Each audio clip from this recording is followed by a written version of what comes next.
our group of businesses will do okay. The difference with an S&P 500 index is it's 500 different companies run by 500 different management teams who are all focused on their business, maybe not having a centralized operation that is loosely running all of those businesses. Well, our businesses are run by separate people. I mean, we just finished Valentine's Day, and I did not select what pieces went in the boxes. and it's probably been 10 years at least since I've been to a See's Candy factory. Now, I get the figures every month, but I don't know how to make chocolate, anything of the sort. I don't pick out the new locations. We have managers for our businesses that are very much like the managers we have for the businesses that we own pieces of, like American Express or Coca-Cola. And there's a couple things we can do. We can determine the dividend policy of our subsidiaries. Mm-hmm. We can control their capital allocation to some extent, but on most capital allocation, whether to buy new equipment or anything like that, they make the decision. The BNSF Railroad is going to spend $3.5 billion on. I don't approve a single dollar of that in terms of capital expenditures. They know what they need to do, where they need to lay track, how many locomotives they need, whatever it may be. So our managers are, I would say, in a sense, they're almost more independent than the managers of the S&P 500 who go around and report to Wall Street week after week. They go to investor relations meeting, and they're always explaining what they're doing and trying to get the approval of the analysts and all that sort of thing. And we just tell our managers to do what makes sense. Okay, outside of the idea of them not having to report to individual shareholders or the investment community, what's the advantage of having you there? The capital allocation part of it? Well, we can move capital within. If you move capital from one stock to another, and you got a gain, particularly, I mean, you pay a tax, and may pay a dividend tax, or if you sell. But there's a lot of taxes incurred in moving from one business to another, either at the corporate level, in some cases, but certainly at the individual level. And we can move capital. Well, just take See's Candy again. We bought that in 1972. We've moved several $1 billion from the candy business to other types of businesses. And we'd love it if we could use it all in the candy business, but it just isn't that sort of business. And in addition to that, we free up our managers from all dealing with Wall Street, dealing with bankers, dealing with all kinds of things that are what I regard as less productive use of their time. However, you also have a situation where you have gotten some activists who have been interested in the stock, including Bill Ackman. He's built up a stake, hasn't said too much about it, but I think he has made some comments about how maybe Burlington Northern Santa Fe's margins could be improved. You can look back at Bill Ackman's experience with the Canadian Pacific Railway and kind of wonder if he is building up a position because he would like to see you take a more active role there. Well, we notice what other railroads earn and when their margins are better. I mean, and we certainly put way less pressure on than Wall Street might, who would want it next week. But our managers are well aware of what's going on in other industries, and we've made changes where we don't think some businesses are performing as well as they should. But overwhelmingly, we've got managers there that are very, very good. They've got capital available to them for anything that makes sense. And we decide how much they distribute, where the capital moves, and sometimes it moves from one industry to another. And in certain industries, a consolidated tax position really is very helpful to us. There's a viewer question that came in from Ben Comston, and he asks, it was recently pointed out by Bill Ackman that some subsidiaries like Geico, BNSF, lag their peers in some areas. Would you agree with that? And how can your successor push improvement in subsidiaries while maintaining a decentralized management structure? Well, at Geico, we bought control in 1995. We had about 2.5% of the market for auto insurance, and we're at about 13.7% of the market. So we've gone from $2.5 billion of premium volume or thereabouts to $35 billion of premium volume. We're number 2 now to State Farm. We were number 6 or 7 at that time. So I would say that not due to Berkshire at all, but due to Tony Nicely during almost all those years.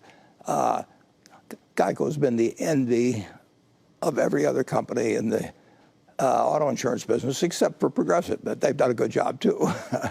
But Geico is worth tens and tens and tens of billions more than when we bought it, in addition to all the earnings we've given, just the goodwill value side. That's been extraordinarily well run. And with Burlington, I think we paid a dividend of $5 billion last year, and we paid $35 billion for it. So it's gained in market share in its business. Its operating margins have improved, but they haven't improved as much as some other railroads. Do you believe in precision scheduling railroading? Well, we'll see. I mean, we've watched it plenty, and for those who don't know what that is, it's something that kind of irritates customers because it makes things a little more rigid, but it does improve. Yeah, it makes the customers adapt to the railroad more than the railroad adapting to the customers. And practically everybody's done it. And a fellow named Hunter Harrison was enormously successful. Who worked with Bill Ackman at the Canadian Pacific. Yeah, he worked for the BNSF, if you go back far enough. And there's a book about him. It's very interesting. But he did it at the Illinois Central, the Canadian National, the Canadian Pacific, and then he was going over to the CSX. He developed a method of railroading where the customer does adapt more to the railroad, and it improved margins dramatically. Our margins are close to what the better railroads, well, there's only a few, get from precision railroading. On the other hand, we've gained share. Because the customers don't like it. Because the railroads apparently, or the railroad customers like us better. And over the long term, we'll see. But it isn't like it's something we can't do. And here's the latest on the coronavirus. China reported an additional 150 deaths and 409 new cases overnight. South Korea raised its coronavirus alert to the highest level after the number of cases there ballooned from 31 to more than 750 in less than a week. Stocks in Asia falling overnight. Hong Kong's Hang Seng fell 1.8%. South Korea's Kospi fell nearly 3.9%. Shares of South Korea's two largest airlines down as they canceled flights to the city of Daegu, where many of the new cases were detected. Meantime, Italy's government is scrambling to deal with the biggest outbreak of the coronavirus outside of Asia.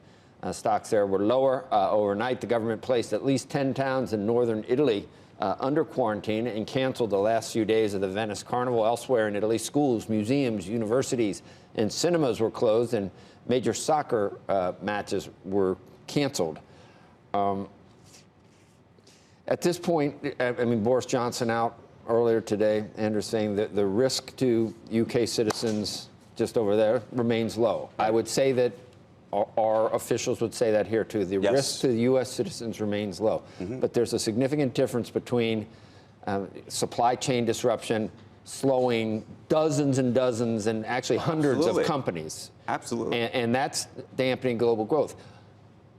What worries me is that we don't know 3 months, 6 months, 9 months. If it ever gets to the point where we start to see, in a lot of countries around the world, these breakouts where they don't even know the origin of some of these, and if they multiply like that, that's when I think it could really get. At this point, it's still a global growth slowdown. Nobody in most of the world is worried that they're going to catch coronavirus, and they can't go out and they can't, go to the movies or the health club or to a restaurant. But that I just wonder. Look, we don't know. There are major travel that's being changed right now. Conferences are being canceled. There was an article in Time magazine speculating whether the Olympics in Japan over the summer will be canceled. So there's real implications here that could reverberate. Having said that, the farther we get to the spring, the better it gets in terms of weather.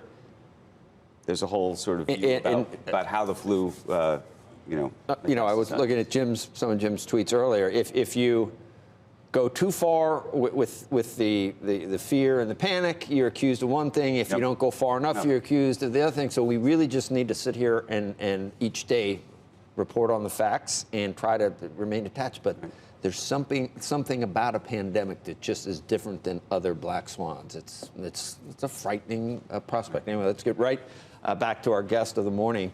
Warren Buffett joins Becky in Omaha following the release of his annual letter to shareholders over the weekend.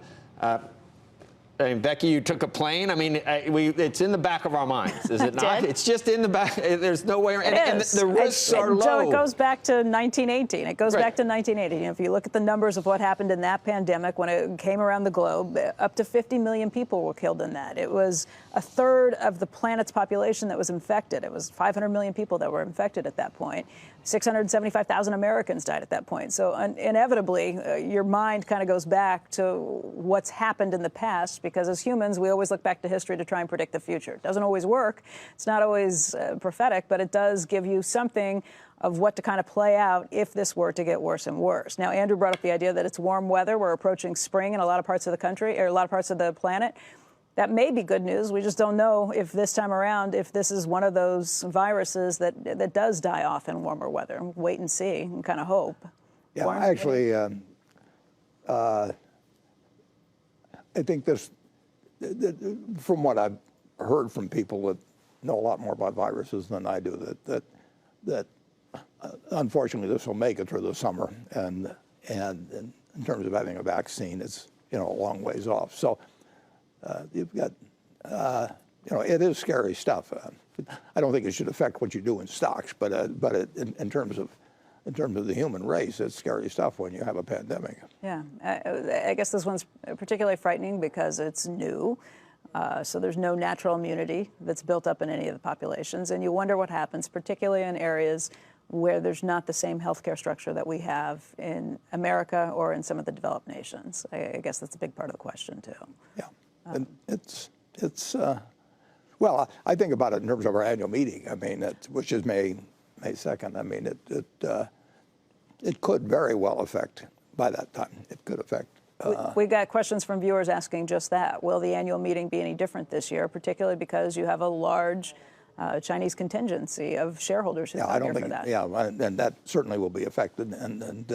And incidentally, I mean, flu is particularly tough on old people. Yeah, if you're going to have two guys on the stage whose combined age is 185, so we won't be looking for people that are showing any signs of contagion. But that's one of the problems with this, is it does have a long gestation period, Right. And it's highly transmissible. And again, you did talk about it earlier. It's something that you see in the results of the businesses, even some of your own fully owned businesses that you didn't anticipate. Well, and we own airlines, for example. No, it affects businesses. Now, actually, my dad used to tell me stories. He was 14 in 1918, and he told me what went on in Omaha, during the big Spanish flu epidemic. I mean, it was something in those days, and pandemics will occur in the future. Now, what they hope to get is a universal flu vaccine, but that's a long way off. It isn't impossible. I mean, I asked my own science advisor is Bill Gates, so I talked to him. I call him. I've talked to him the last few days about it, and he's bullish on the long-term outlook for a universal prevention of it. But he says it's not going to come, it's not going to be here